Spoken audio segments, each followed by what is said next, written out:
আপনারা জানেন আমার অন্য যা পরিচয় হোক, আমার পরিচয় হচ্ছে আমি শ্রমিকের লোক।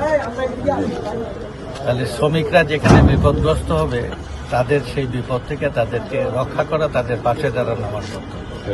কালকে আমি আসছিলাম অনির্ধারিত, কালকে আলোচনাটা কিছুটা অসম্পূর্ণ ছিল।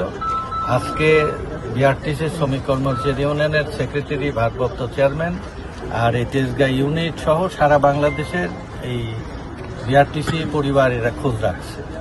আজকের একটা সলিউশন হয়েছে। চেয়ারম্যান ছিলেন বিআরটি এর চেয়ারম্যান, বিআরটিসির চেয়ারম্যান, তারপরে যানবাহন কর্তৃপক্ষ সমন্বয় পরিষদের ডাইরেক্টর জেনারেল ছিলেন, আরও সরকারি কর্মকর্তারা ছিলেন। তাদের সবাইকে বিদায় করে বললাম যে শ্রমিকদের সমস্যা আমি ডিল করি। সবাই ঐক্যমত হলেন। এখন কতগুলো উদ্ভূত পরিস্থিতিতে এখানে 2 তারিখে ওই ম্যানেজার রিলিজ হবে না, আর এর সাথে অ্যাডিশন রিলিজ হলেই তো হবে না, আরো কিছু সমস্যা হয়ে গেছে। সাসপেন্ড করছে 22 জন, 15 আর 7, 6 জন সাময়িক দরখাস্ত আর 15 জন 21 জন।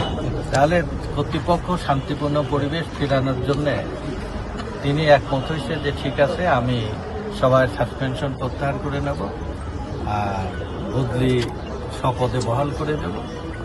আর অন্য কোনো এই সময়ের জন্য বদলি শপথে মানে এখানেই থাকবে, যেখানে ছিল আমাদের লোক যারা শ্রমিকরা তাদেরকে। আর যাকে বদলি করা হয়েছে 2 তারিখটা রিলিজ হয়ে যাবার কথা সরকারি আদেশ আছে।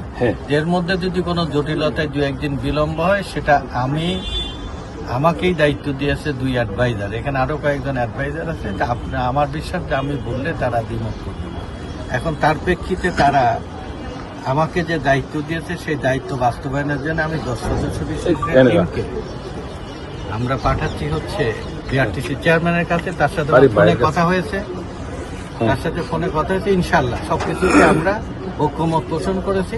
আজকে থেকে এই 3 দিন এদের কষ্টের পরিশ্রমের একটা সুফল ফলাফল হলো। আপনি যে আসছেন শ্রমিকের পক্ষে, তার জন্য শ্রমিকের পক্ষ থেকে আমি আপনার প্রতি কৃতজ্ঞতা প্রকাশ করছি। এই উদ্ভূত পরিস্থিতি নিরসনের জন্য আপনার কাছে একটা পজিটিভ ভূমিকা আসে।